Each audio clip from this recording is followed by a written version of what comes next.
I was sure they were UFOs, but it turns out they were little glow-in-the-dark bugs. One or two got close. There was thousands of them. It was actually quite cool.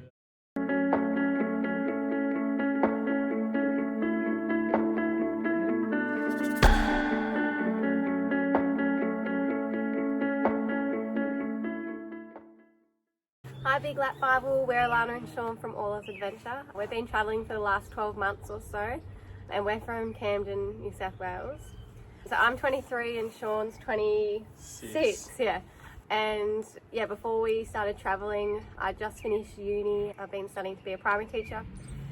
And Sean was working on farms out west, and then he moved home before our lap to work in civil, didn't you? And then try something new, be close to home. And have a bit more time to work on our setup. Build this. Yeah, so we've built our setup pretty much ourselves, so save a bit of cost in that way.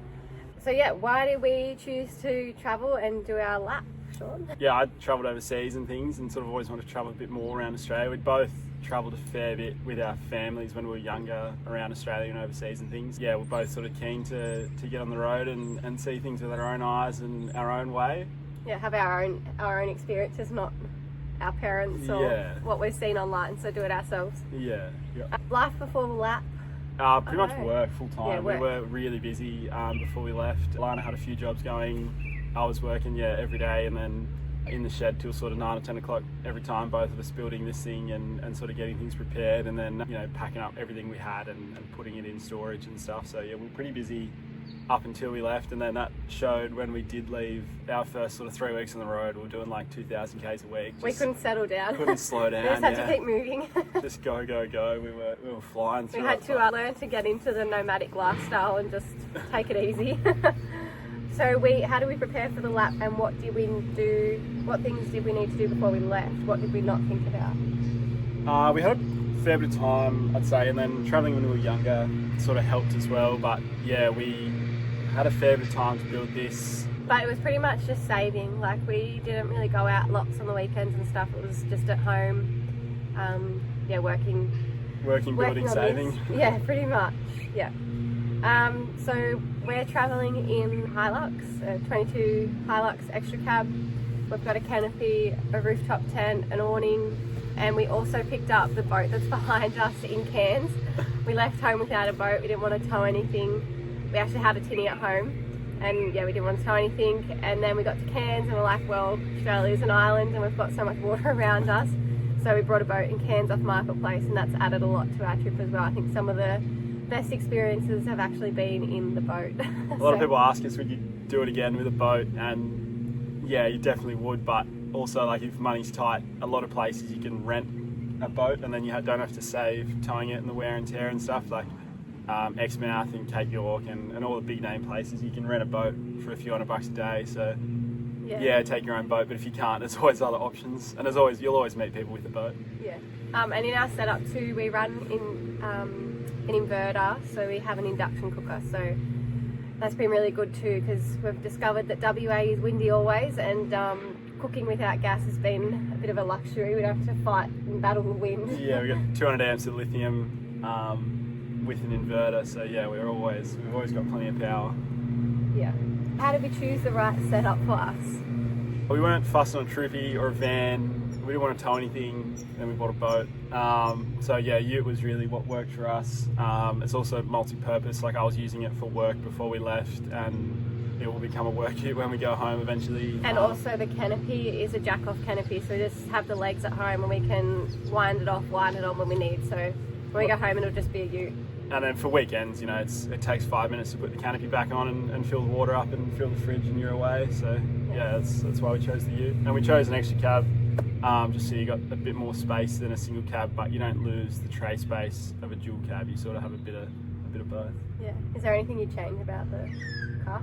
Oh, if you had more money, have a bigger... There's endless possibilities. Yeah, where would you stop? You'd have a bigger battery and a proper oven.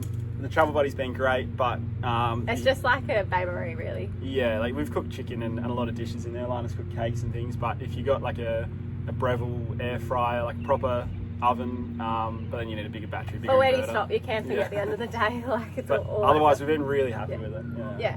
I think we took so long to do the build, and like, we had planned so much of it that yeah, everything was like nutted out to a T before we left. We had like paper and cardboard cutouts of everything in the canopy as you see it. Like these 3 items, the mids alloy, the pantry and the fridge, we had those in cardboard and we're sliding them around and putting things in all different locations to try and figure out what worked best. And then, yeah, we've been pretty happy with it. Yeah. So when we're camping, we stay in a mix of camps, like free camps, caravan parks, national parks, and sometimes stealthing it where we can. But it just depends. We're at a caravan park now, and we stay here just to like do our washing and a bit of a refresh, have a hot shower. And it depends on the area. Like yeah. you read the area. If you drive in somewhere and it seems pretty sus, yeah, you'd probably rather stay in a caravan park, or if you stay in a gravel pit way out of town. But and it depends where you are. Like if you're on the east coast, like we hadn't done much of the east coast, I suppose, in Queensland, and like all the touristy spots, it's pretty hard to get a free camp in. Like yeah, we pretty much had to pay the whole way on the east coast. Yeah, we stayed in caravan parks or national parks, but yeah, it just depends where you go. We find a lot of our camps on WikiCamps. That's been really good, so worth the $7 or whatever the app costs. Otherwise, like word of mouth, because we've met so many great people on the road. We have lots of friends now, which is great, lifelong friends. Word of mouth through them, or where else do we find camps? Or like Instagram. on Instagram, like people tag places on Instagram. All the specky ones are on Instagram usually. Yeah. Otherwise, like just if you see somewhere that looks nice, we'll just drive it and have a look ourselves. Found plenty of our own that aren't on WikiCamps. We've even added a few to WikiCamps, but yeah, like but the real at the end of the day, ones. like WikiCamps isn't the be all and end all. Like there's other ways to find camps too. Yeah. What do you reckon the best camp is that you've stayed at? It's so hard to say. And if you know one, there's one up north of Cygnet Bay that's pretty nice. Yeah. Actually, the Pilbara had some really great camps, like all free in like Karijini, but not in. I mean, you can stay in the national park, but like just out of it, there was heaps of beautiful spots with the ranges, and just the colours out there were pretty specky. And then Windabandy Point on the Ningaloo is pretty nice. Yeah, can't go past the Ningaloo. So have to go there. Everything's on the beach. It's unreal. Yeah. So the realities of life on the road. What's something we didn't know but now know since we've been on the road? Flies really are a thing in Western Australia. There's plenty of them in South take Australia. a fly net. You'll think you won't need one, but then when you are there, you'll need a fly net for sure. What else? Oh, actually, packing way too many clothes. Like, you think you'll need all these things, but you definitely won't. We've sent clothes home, and like, it's just gotten really cold where we are. We've headed down south. We've been up north for the last 12 months, so coming down the south, we didn't really have many warm clothes. Go to Kmart, go to Vinnie's, like, there's shops everywhere. And coming off that, just how much you don't need. Like, we've got a pretty nice setup, really, but like you only need like a butane cooker and a pot and a spare pair of undies, and you can go away for a week. You don't need much. You really, like, a lot of people have some pretty flash setup, us included, really, but yeah, you can get away with not a lot and still have a great time and see the sights. Yeah. What's your favourite thing about travelling? Yeah, probably just seeing new things every day. Might get a bit tedious waking up and figuring out where you're going to go, but when you sort of have a bit of a plan and you've got a few nice places lined up, yeah, just seeing some pretty amazing places that you can only really dream of or see photos of, get them seen for yourself. I'd probably say just the freedom of waking up, like you're not going to work, it's like, oh, what are we going to do today? And the other thing would be making friends. Like, we didn't realise how much of a part that would play in our trip, and yeah, having friends on the road, it's like having a family on the road because you're not with your family, so catching up with friends here, there and everywhere has been really nice as well. Yeah, there's a lot of people, not saying you're guaranteed to sort of meet people and make great friends, but you're always going to see other people. You're never really on your own for too long, even in the most remote parts. Yeah, social media now, like, it's so easy. Like, you see a travel page and they're in the area, I don't know, if you want to, you can message and just be like, hey guys, like, did you want to catch up or anything like that? Yeah. A funny or scary time we can remember being on the road. What about Tully Gorge? Oh yeah, we're in Tully Gorge, really nice national park there up in Queensland. We're the only ones there. It was drizzling rain. It was.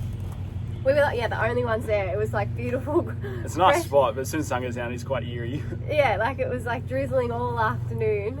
Anyway, sun goes down. We didn't have service either. No service. Yeah, we don't have Starlink or anything. So when there's no service, there's no lights or anything. Sun goes down. Alanna's up in bed. I'm just locking everything up and coming upstairs, and there's all these sort of lights above the trees, sort of moving sporadically in and out, up and down, and I was getting pretty nervous. And I asked Alanna, we got a big torch up in the tent, so I asked her to pass that down and shine it and couldn't see anything and turn it off, and they're getting closer and closer. And then I get Alanna out and she has a look, and eventually they're right in front of us, and I was sure they were UFOs, and we were on. We had no idea. But it turns out they were little glow in the dark bugs. And then as soon as the sort of one or two got close, there was thousands of them. It was actually quite cool. Yeah, that was good. An item we can't live out without on the road, I'd say like a good rooftop tent. Like we've spent our whole time in it, so we've got a Bush Company rooftop tent and that's held up really, really well. I'd also probably say my induction cooker. I love that thing. What would you say? I don't know. Yeah, it's all pretty Actually, handy. I'm just going to say, can you pass me those fly nets? Oh yeah. My mum made these fly nets for us before we left, and I didn't think we would need them, but they have been so handy, and I just chuck them over all our like bits and pieces when we're out and we're cooking, because like I'm trying to cook and then fend off the flies, and these have been so good. So You want one? Hit us up. Yeah. Yeah. I mean, we've got so much that makes it creature comforts. It's hard to say what we can't live without, but Yeah. So our budget, what was our financial plan for the lap? we didn't really have a financial plan.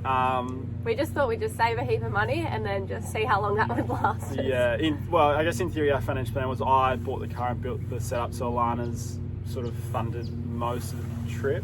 Yeah. And then we can still sort of have a bit of money to go back to, but We didn't really we've had lots of people talk about budgets and everyone's different and their circumstances, but we just wanted to have enough money that we could live comfortably and and see what we wanted to without being like, oh no, we can't do that this week. So we don't live beyond our means, I suppose, but we just but also we don't eat out a lot. much, we've never really done that, and it's not like you can do everything. Like you can't do every helicopter tour over a site. We wanted to do one big splurge, well not a big splurge, but before we left I wanted to do like a helicopter or a plane ride over something, and pretty much I think in the Kimberleys. And so our big splurge was the horizontal falls. We did the full day tour, and that was like very extravagant, but it was something that we both really wanted to do, and we thought we're up here so we may as well do it, and we saved for that. So yeah, that was a pretty big experience, but it was pretty nice too. Yeah, but it's not like our budget's massive. Like what we've spent, I think we've spent about an average of $850 a week. So it's not huge, but you still get to see some pretty good things with that. So. And it depends each week what you spend. Like if we're doing an average, big drive weeks, like we've just come from Catherine down to Port Augusta, and I think we've probably spent $800 on fuel Just in on the fuel, week. yeah. It just depends what you're doing. If like an average week, we'd spend $850 maybe, and also depends. Like when we were in Exmouth, we were there for nearly 2 months, and like our grocery bill, I was thinking, it was a bit more expensive, but then when I come down here and normal Woolies, I'm like, yeah, that was definitely way more expensive. So. And you're not driving, but you're buying petrol, so. Yeah, and we've got a boat, so it depends. If we're doing lots of boating that week, I don't know, Sean might have lost a lot of tackle. He's brought more tackle at Tackle World. But as an average, that's a sort of a good. If you can sort of get away with $1,000 a week or something, it's a good number to aim for. For two people, yeah. Yeah, for two people, yeah. And depends, like how you're camping or whatnot. And what your lifestyle is, like if you like going to the pub every other day. Or... Yeah. If you do work on the road, what do we do? Well, Alana's a primary teacher, so she was able to get a contract for term 4 at Northern Primary, and I was able to get working on farms and things. I did a harvest at York, so that sort of worked for us. We weren't necessarily intending on working, but we sort of got a bit of a bug to get back into it and see the realities, and they're both I like harvesting and I think Alanna likes teaching, so it's we did 3 months just out of Perth there, and that was really good. Get us back in the swing of it and top the bank accounts up. Yeah, that's good. There's like so much work on the road, just what you're willing to do, I suppose. But doing a harvest was really good for us because Sean was in the header 14-15 hours a day, 7 days a week, so didn't really have time to go out and spend money, so we were really able to knuckle down and save some good money there. So that was a good way to save, I suppose, on the road. And also with teaching, I've been able to do a bit of casual work. So when we're in Broome, got a few weeks there working between the schools, so that was good. I don't know what you did during the day, but Nah, spend your money. Yeah. No, we weren't fussed on sort of getting a job at a cafe or like a retail store and doing 3 or 4 hours every other day. Like if you're working, we just wanted to sort of knuckle in and get it done. Yeah. So that's why we sort of chose those jobs, and we're both passionate about it. And yeah, like Alanna said, there's jobs going everywhere. You'll be able to get something. Yeah. What do we do to save money while travelling? I don't think we've really, to be honest, like we don't live any different to what we really did at home. Like we never really went out too much when we're at home. We still eat good, like not extravagant food, but we eat well. I suppose like when we go to the shops or go to the butcher, like I'll get a bit of meat and like freeze it, and then make dinners so that, make more of a dinner so that then there's leftovers for another night. Yeah, that sort of thing. Yeah, like look for deals, like obviously use like Petrol Spy and look for the cheapest. Like some towns, some servos are like 25 cents cheaper than others, and then we have the everyday rewards up at a lot of amp holes that works. Yeah, just sort of look for cheaper stuff like you normally would anyway, but I can't say we've and like for major. caravan parks too, like we've sort of said no to paying any more than $50 a night. Like I don't know, we don't really see the value in that for 2 people anyway. I mean, if it's the only option, then it is, but there's a free camp down the road probably. yeah. And in saying that, there's I think G'day Parks, Discovery Parks and RAC, they've all got their own sort of membership thing. So the RAC is $29 to join. Which we didn't do this, which now if you were doing it again, we definitely would, But it saves an average of like $5 to $7 per night, so it'd pay for itself in no time. So yeah. If you're staying, like that's in Western Australia, if you're staying there for a while, we were there for 8 months, we probably should have got it. And then the G'day Parks is all around Australia. I think it's $50 for 2 years, and you'd save it on your second week. So yeah, look into those sort of things. Yeah. Our advice for people doing a lap or travelling? Yeah, just do it. Stop putting it off. We there's never going to be a right time to do it. We sort of put it off a little bit, and then we left all in a rush. And yeah, if you don't leave, you're never going to. So yeah, just hook in. Yeah. If you you don't need a ute or a caravan or anything. You just need a swag and a loaf of bread and a sausage, and yeah, get out there. Yeah, but there's plenty of people on the road doing it, like families, young people, older people. Like everyone's out there having a go. So get out there and see the country. We've got such an amazing backyard, and crazy that so many people don't even know what's in their own backyard. So yeah, just get out there and have a crack. We might see you out there. See ya.